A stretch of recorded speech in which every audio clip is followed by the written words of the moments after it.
자, 요번 1시간은 이제 요 목차, 제가 내드린 요 목차에 대해서 이제 간략하게 설명을, 오리엔테이션을 또 역시 가지겠습니다. 앞에 너무 장황하게 이야기를 쫙 하는 바람에 정신 없으셨죠? 아니, 재밌었습니다. 이렇게 이제 기본 목차를 쭉 보면서 이제 간략하게 필요한 부분을 제가 말씀을 드리겠는데, 제가 강의하는 파워가 2시간 조금 넘어가면 제가 지쳐요. 청아쌤처럼 제가 근력이 안 좋아서 3시간까지 하면 제가 녹초가 되기 때문에 2시간이나 2시간 조금 넘는 정도 대신에 쌈박하게 해드릴게요. 많이 시간대 고양이들이라 제가 자황을 먹으면 가슴이 두근두근 뛰어요. 팔자에 밑에 지지에 사오미밖에 없어서 화기가 워낙 많아서. 그러면 알로에를 내가 하다. 자, 이렇게 풍수지리란 무엇인가 이제 오늘 하는 건데, 일단 간략하게 풍수지리의 역사를 잠시 말씀을 드릴게요. 일단 종류를 좀 전 시간에 쫙 하고 나니까 싹 잡히죠, 범위가. 그죠? 그냥 풍수의 정의 이래갖고 나가는 것보다, 예? 어차피 털에는 건 아니까. 풍수의 종류를 쫙 열거해 드리니까 알아듣기가 더 쉽더라고요. 그래서 먼저 그렇게 해드렸고, 이제 풍수지리의 역사를 이제 간단하게, 이제 다음 시간에 또 해드리긴 하겠지만, 역사를 보면은, 물론 다른 나라도 다 추우면 동굴 속으로 피했고, 추우면 모닥불 피웠고, 다 물 필요한 곳에는 다 살았어요. 물 없는 동네는 안 살았다 이거라. 그랬는데, 다른 서양의 논리에서는 그런 풍수 논리가 체계적이지 못했고, 이 동양 쪽에서 체계적인 논리들이 만들어졌고, 그런 정보들을 가지고 우리 조상들이 해왔기 때문에 동양팀들만 이야기를 해드릴게요. 동양팀이라 봤자 결국에는 중국이죠. 그 다음에 한국에서 만들어진 또 풍수, 그 논리 2가지입니다. 중국 풍수, 이제 한국 풍수, 이래 만들어지는데, 중국 풍수에서는 이제 황하 문명이라든가 그런 쪽 산보다는 평야지대에 물의 범람이 많았기 때문에 수중심이었습니다. 물중심이었습니다. 그래서 청호경이라고 하는 글자에 보면은 풍수의 법은 득수가 먼저요, 장풍은 나중이라는 소리예요. 산에 대해서는 차지라 2번째 법이라는 구절이 나옵니다. 득수가 먼저요, 장풍은 나중이다. 근데 그거는 어디에 맞는 말이다? 중국에 맞는 말이다. 한국은 눈만 떴다면 비는 게 산인데 뭐. 평야지대 일부분만 빼놓고는 눈만 뜨면 산이다. 그럼 우리나라는 산 중심이었던.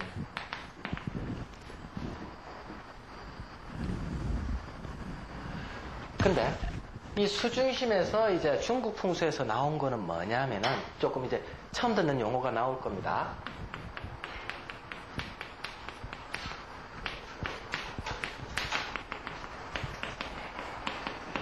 형세론이라고 하는 이론이 하나 만들어지고요. 이건 당나라 때 정립이 됩니다. 당나라 때라고 하면은 우리나라 삼국시대입니다. 오래됐죠. 그죠? 그 다음에 송나라 때 또 어떤 이론이 만들어지느냐 하면은 이기론이라고 하는 좌향론이 만들어집니다.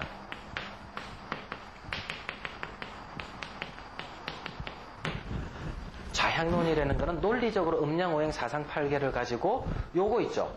패철이라고 하는 거. 나중에 다 가르쳐 드릴 겁니다. 이거 보는 법까지. 그래, 자기 집 가서 이제 자기 집 아파트 가서 이거 갖고 이제 우리 집 좋은 집이다, 나쁜 집이다 다 가려냅니다. 이거 가지고. 이거 다 가르쳐 드릴 건데, 이런 이제 논리적인 이론들이 만들어져 가지고 한국에 수입이 됩니다. 요건 당나라. 그래서 신라말 때 우리나라에 들어오게 되고, 좌향론은 고려 중기 때부터 우리나라에 들어오게 됩니다. 그래서 조선시대서부터는 완전히 이게 맞물려서 막 돌아갑니다. 그 다음에 우리나라는 그러면은 이거 받아들이기 전엔 풍수가 없었느냐? 좀 전에 말했듯이 서양도 다 그 나라 나름대로의 풍수가 있었어요. 우리나라도 우리나라 맞게끔 풍수가 이미 옛날서부터 이런 이론들이 들어오기 이전에 원시인 때서부터 다 만들어진 풍수가 있었다. 그걸 우리는 뭐라 그런다? 자생풍수라고 하거든요. 우리나라에서 저절로 만들어졌다. 이 용어는 최창조라고 하는 양택풍수에 대해서 가장 많이 널리 알려진 최창조라고 하는 서울대 교수가 이제 요 단어를 만들어내기 시작을 했는데, 요 자생풍수는 다른 말로 요런 말로 위에 형세론, 형국론이라는 말로 좀 붙인다면 요 논리는 뭐라 그런다? 모양을 본다 해서 형국론이라는 말을 씁니다.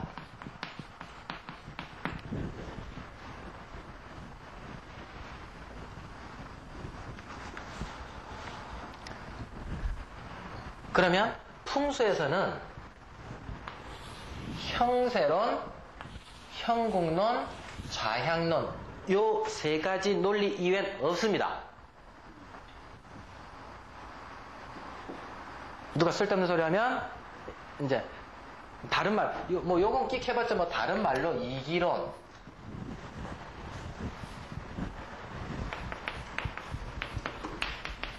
이기론이라고도 하고, 요거는 다른 말로 형기론이라고도 말은 하긴 하는데, 저런 단어는 뭐 똑같은 단어니까 제끼더라 하고, 저 이외에는 다른 내용이 없습니다. 어떻게 보면 이론적인 부분에서는 참 단순하다. 글로 써놓으면 억수로 어렵다. 산에 가서 보면 훨씬 수월하다. 이게 풍수입니다. 그러니까 사주명리학이 방 안의 논리서부터 시작해서 방 안에서 모든 논리가 끝나죠. 그죠?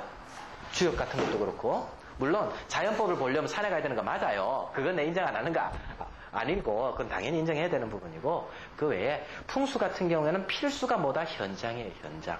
이론은 저한테 배우신 것만 갖고도 충분하고, 제가 가르쳐드린 게 결코 작은 내용이 아닙니다. 26주 동안. 그건 내용만 갖고도 충분하고, 그거가 각 산들을 볼 때 얼마만큼 변형되어 있는가를 찾아내면서 그 공통점들이 문화재가 어떻게 걸려 있는가 보는 게 현장 답사가 필수인 거예요.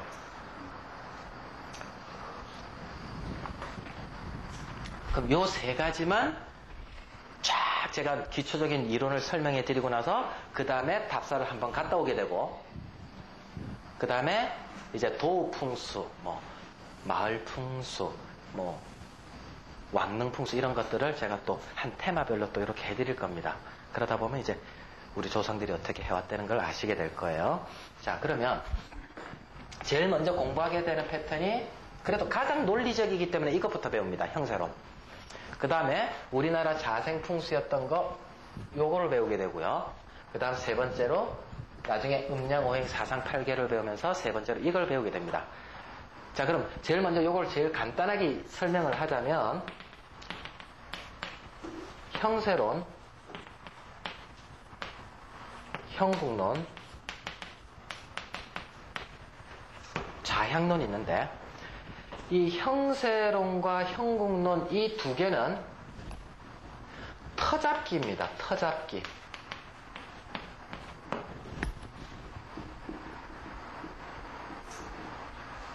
그 터다, 그 지점이다라고 찍어내는 거예요. 그 터에 마을이 들어가면 되겠다. 그 터에 마을, 그 도읍이 만들어지면 되겠다. 그 터에 집이 지어지면 되겠다라고 하는 그 터를 이야기하는 거고, 좌향론은 매김질이라고 하는데 방향, 어디를 향해서 그 집을 지어야 되겠다. 그 터 잡은 다음에 이제 어디로 이제 터를 잡아야 되겠다. 방향을 잡아야 되겠다고 할 때 쓰는 게 이 좌향론입니다. 자, 그럼 형세론은 일단 간단하게 이제 오늘 설명을 해드려야 다다음 시간 계속 슬라이드 나오면서 이 이야기들을 이제 좀 하시기가 편하실 것 같아서 말씀드립니다. 형세론은 중국에서 들어온 것인데 여기에는 네 가지 방법이 있다.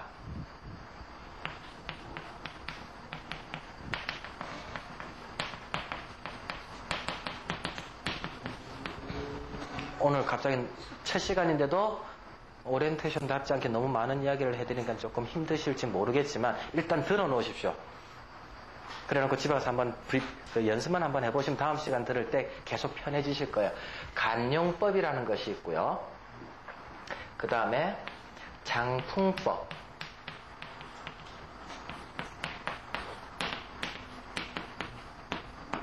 세 번째가 득수법.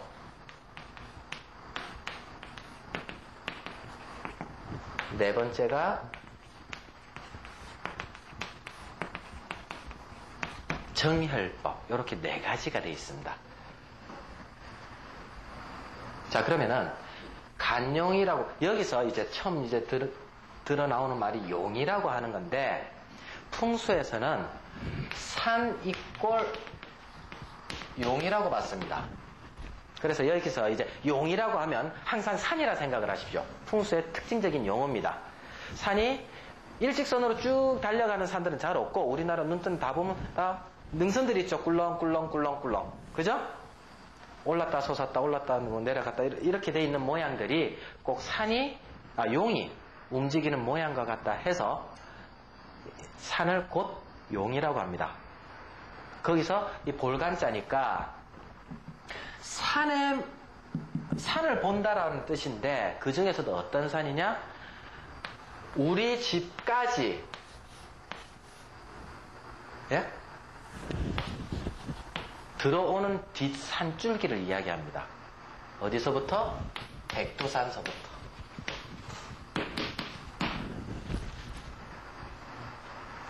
만약에 우리 집으로 산 기운이 어느 방향에서도 안 들어온다면, 예? 산 기운이 아무 데서도 들어오는 데가 어딘가 끊겼다면 물로 둘러싸였다는 소리밖에 안 되죠. 그죠? 맞아요, 안 맞아요? 맞습니다. 그러면 결국엔 섬이란 얘기인 거예요. 그러면 섬이 아니라는 소리는 뭐다? 어딘가인가 연결이 돼가지고 다른 지방과 연결돼 있다는 소리예요. 반드시. 이게 갑자기 좀 어려운 논리입니까? 그거 제가 이제 나중에 간용법으로 진짜 들어갔을 때 이제 백두산서부터 내려오는 이야기를 쫙 해드릴게요. 그때 무슨 이야기가 나오냐? 하이트가 나옵니다. 백두대간.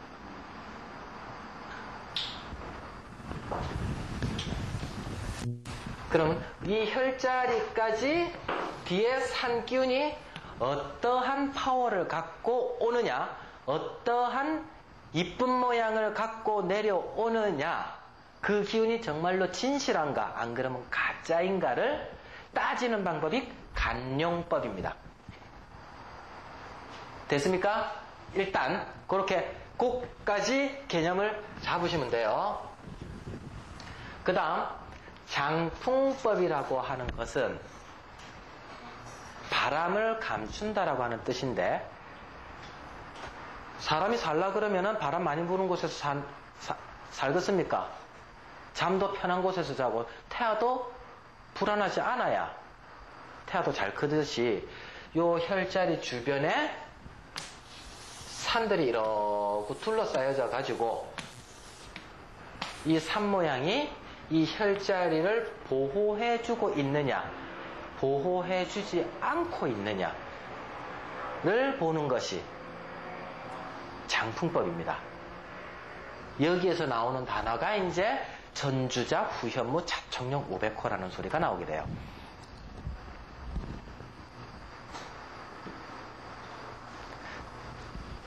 그러면 방풍하고 차이가 뭘까요? 방풍. 장풍하고 방풍하고. 방풍은 완전히 막혔다라고 하는 뜻이거든요. 자, 그러면 산으로 완전히 예를 들어서 이렇게 막혔다고 생각을 해봅시다. 이제 반대로. 아까는 물이었는데 산으로 완전히 막혔다면 물이 나갈 데가 있다 없다? 없다. 고로 이 안에는 뭐가 된다? 저수지가 되죠. 그래서 방풍이 될 수 없는 이유는 어딘가 한 군데가 터졌다는 얘기입니다. 그래서 물길이 어딘가 빠져나간다는 얘기예요. 요 물길이 빠져나갈 때 방풍이라 안 하고 우린 장풍이라. 바람에 대해서 감싸준다. 바람에 대해서 혈자리를 감추어줘서 보호해준다. 이런 뜻이 됩니다. 그러면 요 혈자리와 요 산 사이에는 당연히 계곡이 있겠죠. 지금 너무 어렵습니까? 요 높이와 요 높이 사이는 분명히 층하가 있긴 마련인데 여기가 제일 낮으면 여기가 물구덩이가 되겠죠. 여기가 어느 정도 올라와 있겠죠. 그럼 이쪽 산도 올라와 있고 이쪽 산도 혈자리도 올라와 있고 여기도 올라와 있으면 분명히 중간에는 계곡물이 흐를 거다 이거. 이 물줄기 흐르는 모양에 대해서 연구 관찰하는 걸 득수법이라 한다.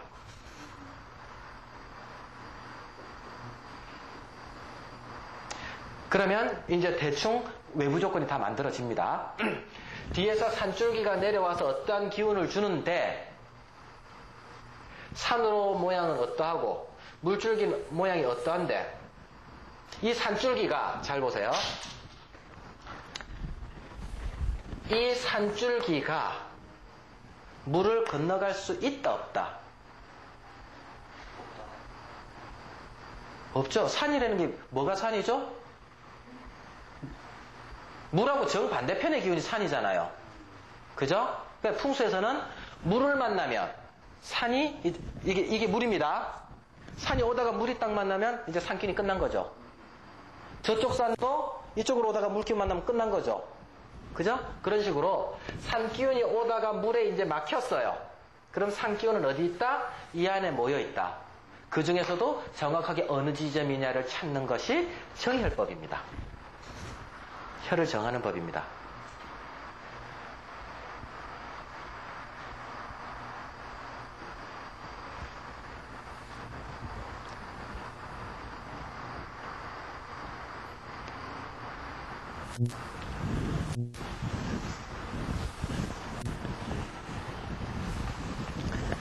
자, 형세론이 이런 모양이다. 항상 기본 테마 모양은 뒤에서 산줄기가 내려와서 양쪽에 산이 감싸주는 장풍법에 물줄기가 흘러나가는 걸 보고 득수법을 보고 그 안에 산기운이 물을 못 건너가니까 혈자리가 있을 것이다. 정혈법이다. 이렇게 네 가지입니다.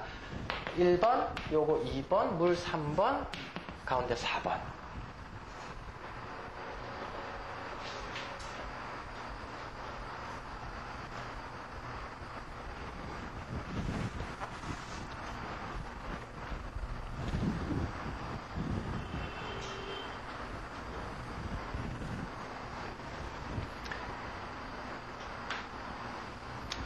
자, 그 다음에 형국론.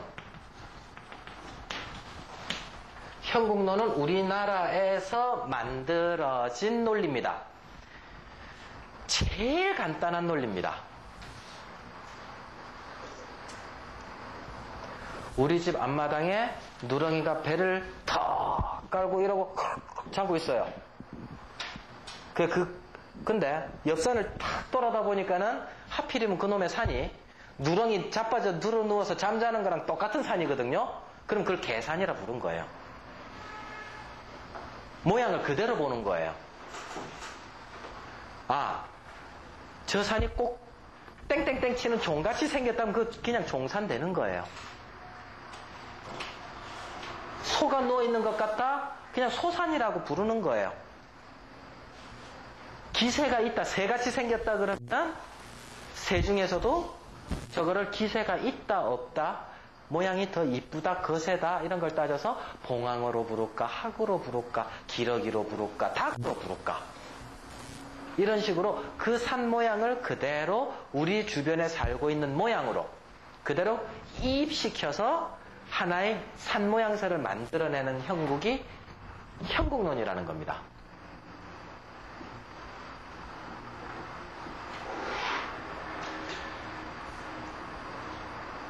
근데 형국론의 한계는 조금 있죠. 그죠? 형국, 모양. 자, 아까 이야기했듯이 소가 누워있는 산이다. 그럼 뱃속에 이제 마을이 입지한다 그랬죠? 그러면 그가 제일 왕성한 기운이 있으니까 그렇다고 보는데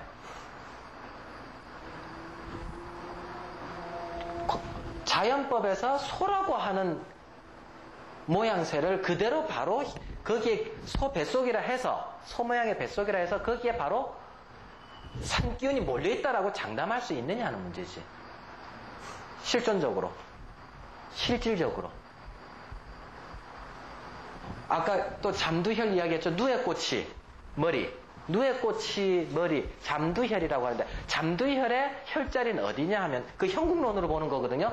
꼭 이렇게 생겼거든, 산 모양이. 거기에 대가리 위에 딱 올라갔다고. 누에는 뽕나무 잎 먹을 때 제일 활동력 강한 게 대가리이기 때문에 대가리 제일 많이 움직이거든요. 팔자로 이러고. 그래 뽕나무 막 먹고 다닌다고. 몸은 무거워가지고 몸은 잘 못 움직이고 대가리 움직여서 막 뽕나무 따먹는다고. 그럼 그랬을 때 여기에 그럼 혈자리를 했다고 해서 여기에 정말로 진혈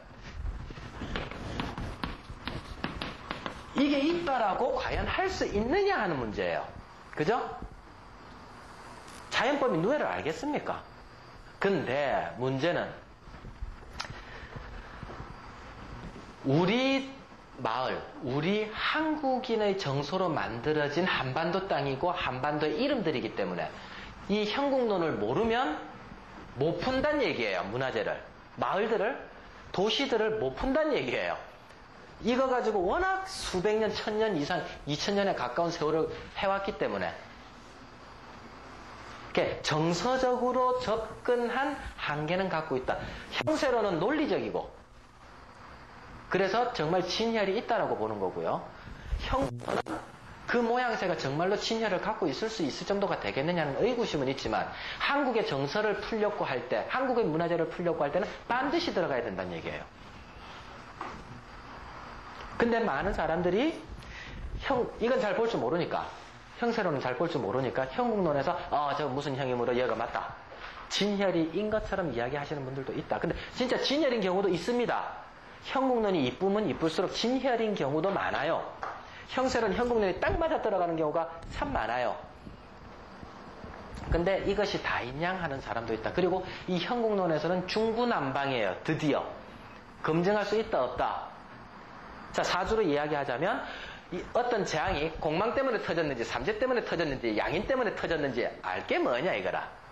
프로들은 안다 이거지. 진짜 프로들은 뭐 때문에 터졌다 알지만 그냥 양인만 배운 사람은 양인 때문에 터졌다. 에? 공망 중시하려면 공망만 터졌다. 이렇게 해석이 된다는 얘기인 거예요. 그와 똑같이 정말 중구난방인 동네가 이 형국론이에요. 좀 전에 비유를 들었듯이 저걸 닭으로 볼 거냐, 기러기로 볼 거냐, 학으로 볼 거냐, 봉황으로 볼 거냐. 근데 앞에 손님이 왔어. 근데 손님은 아무것도 풍수에 대해서 몰라. 무덤을 봐주겠다고 하는데, 그죠? 무덤을 좀 봐달라고, 털을 봐달라고 딱 갔는데 앞만 봐도 저거는 닭이다. 근데 봉황이라 해줘야 기분이 좋고 이것도 잘 되겠죠. 앞에 날라오는 산이 봉황이다 해야지. 날라오는 게 야 닭이다 이러면 안 되네, 그죠? 이제 그런 데서 돈이 오르락 내리락 하는 사람들이 꽤 있더라 말이라. 근데 중요한 거는 닭이다, 봉황이다가 중요한 게 아니고 모양새가 진짜로 좋으냐 안 좋으냐, 기세가 정말로 좋으냐 안 좋으냐가 첫 번째입니다. 봉황이라도 50점짜리 봉황보다 90점짜리 닭이 좋아요. 그래서 조선시대 때 임금서부터 많은 양반집들이 이 형국론에서 잡으려고 했을 때 가장 1등, 랭킹 1등으로 쳤던 형국론이 무슨 형이냐면은